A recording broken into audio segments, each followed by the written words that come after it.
Michiganders and artificial intelligence already have a rocky relationship, especially with all these massive new data centers popping up across the state. But if you thought Michigan was going to get to make key decisions about this new technology, like, a state with our own laws, then think again, because President Donald Trump and big tech just grabbed the steering wheel. This is So What Michigan, where we check the receipts, cut through the spin, and break down what big federal policy decisions mean here at home. Here's the deal. To the glee of many of his billionaire supporters in Silicon Valley, Trump signed a new executive order aimed at blocking states, like Michigan, from setting their own rules for artificial intelligence. Specifically, it calls for a new AI litigation task force inside the Justice Department, whose entire job would be to challenge state-level AI laws that the administration says conflicts with its minimally burdensome national approach. The order also tells the Justice Department to flag so-called onerous state regulations, and it opens the door to withholding federal money from states that don't fall in line. In other words, if Michigan tries to put guardrails on how AI is used, whether it's stopping deepfakes, scams, political ads, or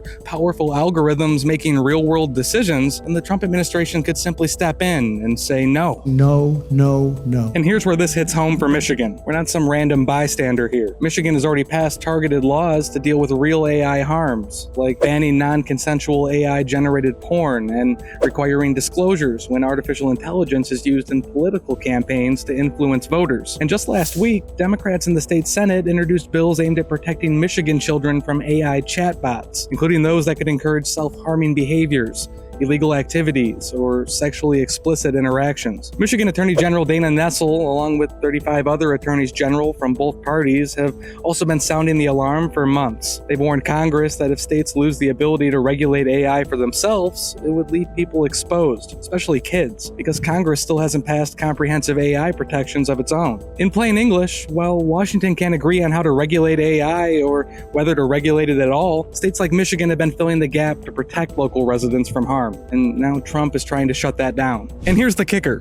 This isn't just about what laws get overturned. It's about what never gets written in the first place. Because even if this executive order gets challenged or struck down, legal experts warn it's designed to scare states into backing off on new rules for AI altogether. If Michigan lawmakers know the Trump administration is ready to sue or threaten funding, they may think twice before passing any new AI protections at all. And that's not theoretical. That order specifically tells federal agencies to explore whether states with so-called unfavorable AI laws should lose access to things like federal broadband funding, money that rural Michigan communities rely on to stay connected to the internet. So, at the end of the day, the message from the Trump administration is pretty clear here. Regulate artificial intelligence in a way that we don't like, and there could be consequences. So what?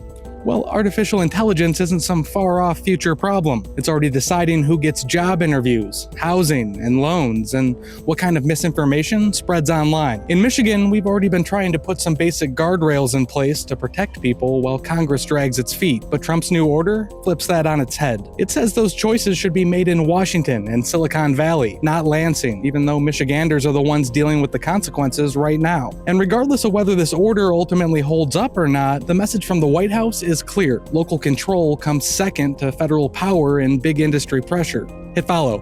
I'll keep tracking what this means for Michigan and where this all goes from here.